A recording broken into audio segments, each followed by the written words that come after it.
Chapitre 18. Comme tous les lundis, à 7 heures, l'officiant au mot parfait recevait en son bureau le commis principal, responsable des 3 divisions de commis. C'était l'occasion de faire un point régulier sur l'application de la loi. M. Moutrin n'était pas ce matin dans les meilleures dispositions. Il n'avait presque pas dormi. Il consacrait depuis quelque temps l'essentiel de ses journées à traduire avec Boris III les manuscrits royaux. L'ampleur de la tâche les avait d'ailleurs contraints à prolonger d'1 mois le sursis qui concernait les transcrits.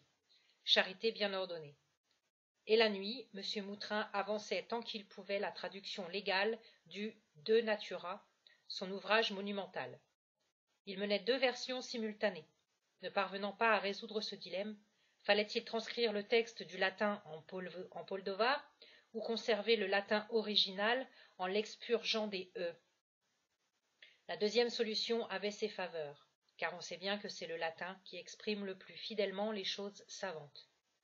Mais, même pour un latiniste distingué comme M. Moutrin, écrire un latin sans e constituait un casse-tête, surtout pour parler des choses au pluriel. L'officiant accusait donc les effets cumulés de la charge de travail, du manque de sommeil et du souci insidieux de ne pas dénaturer son De Natura. Sans compter qu'en ce moment même, le commis principal prenait un ton plaintif. Tous nos commis ont ainsi un avis commun, mon officiant. La moisson va diminuant, un doigt par-ci, par-là, pas plus. Pourtant, chacun court du matin au soir, traquant l'infraction.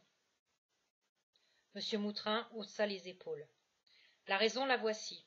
La loi s'inscrit, bon an, mal an, dans la tradition. Un quidam discourt aujourd'hui dans un poldovar quasi parfait. D'un mot, nous avons vaincu. Pardon, mais non, mon officiant. Ou alors, vaincu par abandon. Au vrai, nos poldovars ont disparu du pays, dirait-on. Plus un coco au bistrot, ni dans un magasin, ni dans un parc public. Tous sont tapis à la maison. Bon, on saisit parfois un sous l'eau lâchant un trait proscrit dans sa divagation. Mais il y a un os. À tout coup, l'abruti n'a plus un doigt aux mains, car on l'a saisi au moins 10 fois auparavant. Ah non, nos commis n'ont pas bon moral.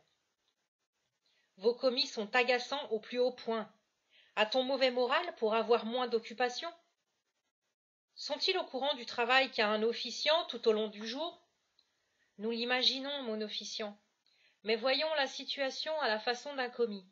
Si son occupation va diminuant, son profit aussi. M. Moutrin grogna, puis balaya l'air de la main. J'ai la solution. Nommons tous nos gars commis aux publications. Dans 8 jours, à la fin du sursis, ils s'introduiront partout, sachant qu'il y aura toujours un transcrit hors la loi traînant dans un coin. Au final, ça vaudra son point d'or.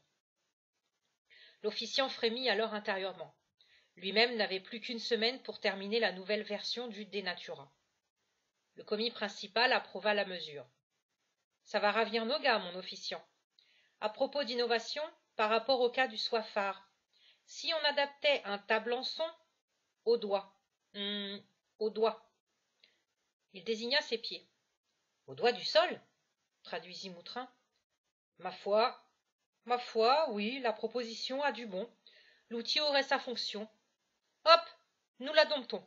Lançons illico sa fabrication. Bon, a-t-on fini pour aujourd'hui? Son culminant Boris III m'a fait savoir qu'il comptait sur moi au plus tôt. J'arrivais à la conclusion, mon officiant. Il s'agit d'un fait à mon avis important. Durant un tour d'instruction, au logis d'un individu fort connu, on a assailli nos gars par la prononciation d'un poldovar impur. Si impur qu'un commis a failli mourir du choc. Satan parlait, paraît-il. Pas un trait pur dans la prononciation. Ahurissant, non? Quoi? Au logis d'un individu connu, dis-tu? Qui donc? Son nom, à l'instant. Clobor dit Motamborg.